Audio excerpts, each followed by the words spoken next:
Welcome to my channel study best. तर आज आपण बघणार आहे 10th स्टँडर्डचं सायन्स 1ची activity sheet 9 and activity sheet 10. तर ऑलरेडी मी 1 to 8 ॲक्टिव्हिटी शीट कंप्लीट केलेली आहे. तसेच टेस्ट 1 आणि टेस्ट 2 ऑलरेडी अपलोड केलेलं आहे. जर आत्तापर्यंत तुम्ही पाहिले नसेल तर ते पहा. तर आजच्या लेक्चरमध्ये आपण पाहणार आहोत activity sheet number 9 and activity sheet number 10 for science 1. तर ॲक्टिव्हिटी शीट नंबर 9मध्ये पाहू.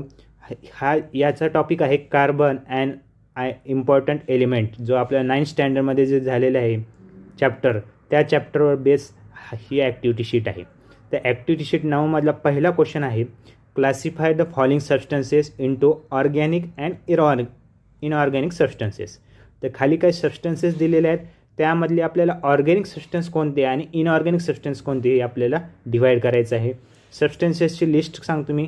Spoon, kerosene, earthen pot, wood, bell, carbonates, LPG, DNA. आता एवढ्या सर्व आयटम्समधले आपल्याला ऑर्गॅनिक सबस्टन्सेस कोणकोणते आहेत पहा.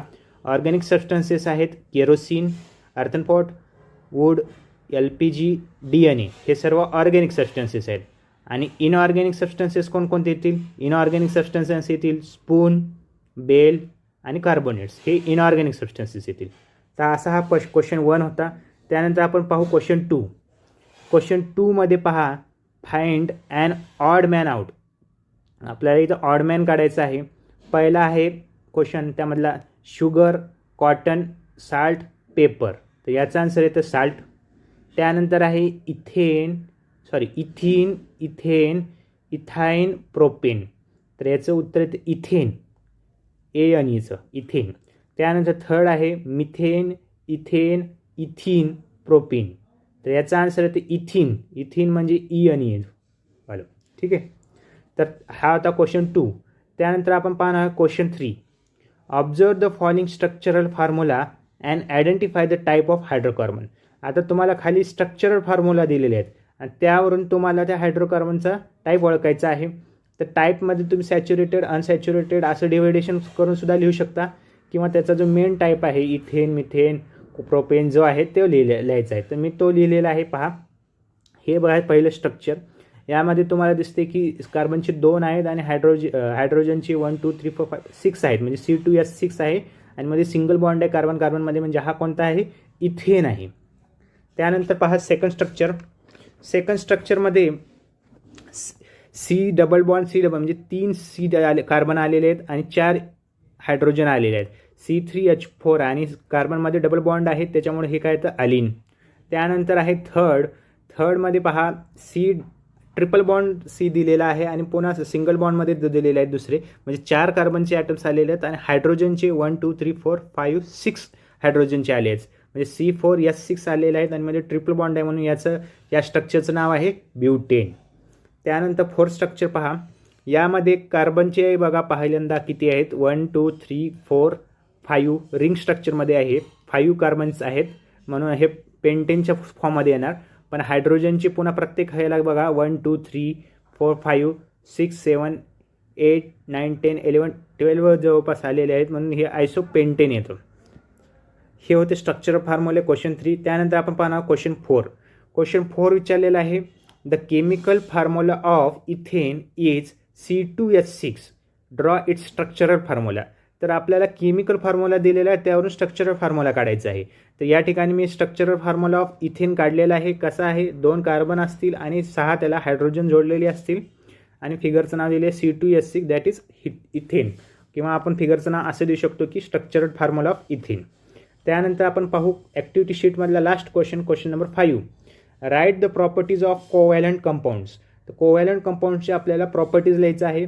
पहिली प्रॉपर्टी आहे, covalent compounds have low melting point and boiling point. यामध्ये मेल्टिंग पॉईंट आणि बॉइलिंग पॉईंट काय असतो? लो असतो. त्यानंतर सेकंड आहे, generally they are insoluble in water and soluble in organic solvents. आणखीन सेकंड प्रॉपर्टी काय आहे कोव्हॅलंटची? Insoluble in water and insoluble in water and soluble in organic solvent. त्यानंतर थर्ड पहा, they are poor conductors of heat and electricity. ठीक आहे. ह्या होत्या कोव्हॅलंट कंपाऊंडच्या प्रॉपर्टी. अशा प्रकारे ॲक्टिव्हिटी शीट नंबर 9 संपते. आता ॲक्टिव्हिटी शीट नंबर 10 पाहू. ॲक्टिव्हिटी शीट 10मध्ये हा जो आहे 9th स्टँडर्डचा substances in common use in daily life जे होता आपला चॅप्टर 9th स्टँडर्डमधला, त्यावर रिलेटेड ही ॲक्टिव्हिटी आहे. तर ह्या ॲक्टिव्हिटी शीटमध्ये सर्वात पहिल्यांदा जी मेन एक्झरसाईजच्या आधीवर आपल्याला काहीतरी ॲक्टिव्हिटी दिलेल्या आहेत, जे आपल्याला इन्फॉर्मेशन दिलेली आहे त्याच्यामध्ये ॲक्टिव्हिटी दिलेली आहे कंप्लीट द टेबल म्हणून, ते आधीवर आपल्याला सॉल्व्ह करायची आहे. त्यामधलं पहा, आपल्याला पहिली ॲक्टिव्हिटीमध्ये काय दिलेलं आहे, activity 1 complete the table, substances दिलेले आहेत, त्यावरून आपल्याला त्याचा फॉर्म्युला लिहायचा आहे, फॉर्म्युल्यावरून आपल्याला त्याची प्रॉपर्टी लिहायची आहे आणि पुन्हा युजेस लिहायचा आहे. तर सर्वात पहिल्यांदा सबस्टन्सेस कोणता आहे, सोडियम क्लोराईड. सोडियम क्लोराईडचा फॉर्म्युला काय आहे सर्वांना माहीत आहे, NaCl. त्याची प्रॉपर्टी काय, आता खूप साऱ्या प्रॉपर्टी आहेत, त्यापैकी मी एक प्रॉपर्टी लिहिली आहे, readily soluble compound in water. आणि युजेस काय, खूप सारे युजेस आहेत, त्यापैकी मी एकच लिहिले आहे, फूड इंडस्ट्री. तुम्ही कोणतेही नवीन यूज लिहू शकता. त्यानंतर आपण सेकंड सबस्टन्सेस आहे सोडियम कार्बोनेट. सोडियम कार्बोनेटचा फॉर्म्युला काय, Na2CO3. याची प्रॉपर्टी काय, stable but hygroscopic solid and readily dissolves in water. त्यानंतर याचे युजेस काय, वॉटर सॉफ्टनरमध्ये याचा यूज होतो. आणखी खूप सारे युजेस आहेत, मी फक्त एक लिहिलेले आहे, एक प्रॉपर्टी आणि एक यूज लिहिलेले आहे, ठीक आहे.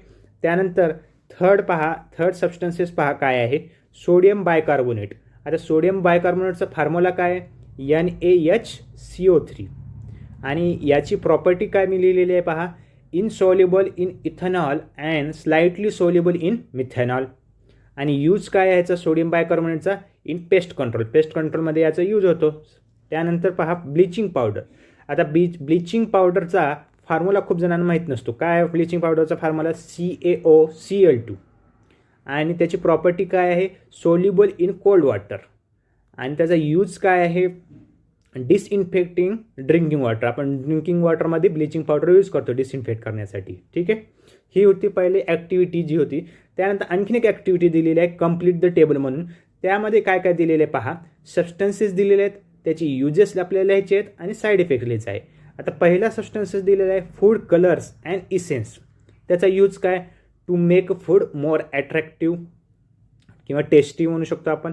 त्यानंतर साईड इफेक्ट्स काय आहेत, कॉज ॲलर्जिक रिॲक्शन्स, ठीक आहे. वेगवेगळ्या रिॲक्शन्स होतात, आता ॲलर्जिक रिॲक्शन असेल तर कुणाला. त्यानंतर सबस्टन्स आहे डाय कशासाठी यूज होतो, कलर इन द हेअर्स. आणि साईड इफेक्ट्स काय, कधी कधी ह्याचा जर जास्त वापर केला तर कॉजेस स्किन डिसीजेस. त्यानंतर थर्ड आहे डिटोरंट किंवा आपण डिटर्जंट म्हणतो, याला काय म्हणतो, याचे युजेस आहे मास बॉडी ऑर्डर. आणि साईड इफेक्ट्स काय आहेत, किडनी डिसीज आणि ॲलर्जीजसुद्धा यामुळे होतात. त्यानंतर आपण पाहू जी मेन आपली एक्झरसाईज आहे किंवा लेट्स प्रॅक्टिस म्हणजे क्वेश्चन्स दिले आहेत ते पाहू. त्यामधला पहिला क्वेश्चन काय दिलेला आहे पहा, name the water of crystallisation used in a blood test of diagnosis anaemia. आता ॲनिमिया ह्या रोगमध्ये जी आपण कोणती टेस्ट वापरली जाते, तर iron crystalline water is used to diagnose anaemia. त्यानंतर सेकंड काय दिलेलं आहे, क्लासिफाय दिलेलं आहे. आणि सबस्टन्सेसचे आपल्याला खूप सारे नाव दिले आहेत. आणि त्यानंतर ॲसिडिक, बेसिक, साल्ट आणि न्यूट्रल. यामध्ये आपल्याला सांगायचं की कोणता ॲसिडिक आहे, कोणता बेसिक आहे, कोणता साल्ट आहे, न्यूट्रल आहे. तर मी काय केलं, सबस्टन्सच्या समोर जे राईट लिहिलेलं आहे म्हणजे ते आहे. म्हणजे आता कर्ड्स बघा, कर्ड्स काय आहे, ॲसिडिक आहे, म्हणून ॲसिडिकला राईट केलं. त्यानंतर बेकिंग सोडा काय आहे, बेसिक आहे. त्यानंतर साल्ट काय आहे, हे साल्टच आहे. त्यानंतर वॉटर काय आहे, हे ॲसिड नाही, बेसिक नाही, हे काय असतं, न्यूट्रल आहे, म्हणून न्यूट्रल लिहिलेलं आहे. टूथपेस्ट, जी टूथपेस्ट असते ही बेसिक नेचर असते, म्हणून बेसिकला राईट केलेलं आहे. पुन्हा सोपसुद्धा हे काय बेसिक आहे. मिल्क आहे ॲसिडिक आहे. आणि अलम काय आहे, ॲसिडिक आहे. हे असं क्लासिफिकेशन केलेलं आहे. त्यानंतर क्वेश्चन 3 काय दिलेला पहा, when is the nucleus said to be unstable. Nucleus unstable कधी असेल, when the electrons in the last shell is less than the capacity of that shell, then the nucleus is should to be unstable. जर आपले 8 आपल्याला पूर्ण करायचे आहेत, octet complete करायचे, कधी ड्युप्लेट कंप्लीट करायचे, त्यावेळेस जर आपल्याला कमी पडत आहेत म्हणजे त्यावेळेस अनस्टेबल आहेत. जेव्हा ते ऑक्टेट पूर्ण करतील, ड्युप्लेट कंप्लीट करतील, तेव्हा ते काय स्टेबल होतील. त्यानंतर फोर्थ क्वेश्चन पहा, write the name of a compound used for disinfecting drinking water. आता मागच्याच आपण एकदा टेबलमध्ये बघितलेलं आहे काय आहे. The compound use for disinfecting drinking water is bleaching powder and the chemical formula of bleaching powder is CaOCl2. ठीक आहे. त्यानंतर क्वेश्चन 5 काय आहे, क्वेश्चन 5मध्ये दिलेलं आहे complete the following table with the help of given diagram. आता तुम्हाला काय करायचं आहे, तुमची जी आता इंग्लिशची PDF आलेली आहे, सर्वांना माहीत असेल, त्या इंग्लिशच्या PDFमध्ये आपल्याला इंग्लिशमध्ये PDF आलेली आहे सायन्स 1ची, तर त्यामध्ये तुम्हाला एक डायग्राम दिलेली आहे, एक्सपेरिमेंटची डायग्राम दिली आहे, अल्फा बीटा गॅमा रेस कसे होतात त्यामध्ये दिलेली आहे. त्या डायग्रामच्या आधारे आपल्याला खालचं टेबल कंप्लीट करायचं आहे. आता आपल्याला रेज दिलेले आहेत, रेजचे नाव त्यांनी ऑलरेडी दिलेले आहेत, alpha rays, beta rays, gamma rays. आणि त्याचे आपल्याला काय काय लिहायचं आहे, नेचर एक लिहायचं आहे, मास लिहायचं आहे, चार्ज लिहायचं आहे, वेलॉसिटी लिहायचं आहे आणि ते डेव्हिएशन होते का नाही ते लिहायचं आहे. आता ते काय तर स्टेटमेंट आहे, मी शॉर्टमध्ये लिहिलं डेव्हिएशन. तर सगळ्यात पहिलं अल्फा रेससाठी पाहू. नेचर काय आहे, नेचर म्हणजे काही सांगू शकता कॉम्पोजिट पार्टिकल्स असं म्हणू शकतो. त्याचं मास काय आहे 4 AMU, युनिट आहे AMU. त्यानंतर चार्ज काय आहे पॉझिटिव्ह आहे. व्हेलॉसिटी काय असते ह्यामध्ये स्लो असते किंवा स्पीड काय असते स्लो असते. आणि डेव्हिएशन काय होते, यस इथं डेव्हिएशन होतं. त्यानंतर आपण काय आहे बीटा रेज. बीटा रेज आपण सिम्बॉल माहिती आहे आपल्याला, कंसामध्ये सिम्बॉल पण लिहिलेलं आहे. त्याचं नेचर रेडिओ ॲक्टिव्ह आहे आणि मास काय 1/2000 AMU. आणि चार्ज काय असतो यावर निगेटिव्ह असतो. वेलॉसिटी काय असते फास्ट असते आणि डेव्हिएशन इथं पण यस असतं. ओके. त्यानंतर थर्ड आहे गॅमा रेज. गॅमा रेजचं नेचर आहे शॉर्टेस्ट वेवलेंथ आहे. याचं मास काय असतं झिरोच असतं 0 AMU. चार्ज काय असतो नो चार्ज. व्हेलॉसिटी किंवा स्पीड काय असते व्हेरी फास्ट असते आणि डेव्हिएशन इथं होत नसते, डेव्हिएट होत नसते, नो. त्याच्यामुळे नो इट. त्यानंतर क्वेश्चन 6 पहा काय दिलेलं आहे. State the uses of radio active elements in the field of medical science. आता रेडिओ ॲक्टिव्ह एलिमेंट्सचं मेडिकल सायन्समध्ये यूज सांगायचं आहे. खूप सारे आहेत त्यामध्ये मी शॉर्टमध्ये लिहिलेलं आहे. Radio active elements are used in a medicine for killing cancerous tissues, shrink a tumour or reduce pain. हे असे मेन मी उपयोग सांगितले आहे मेडिकलमधले.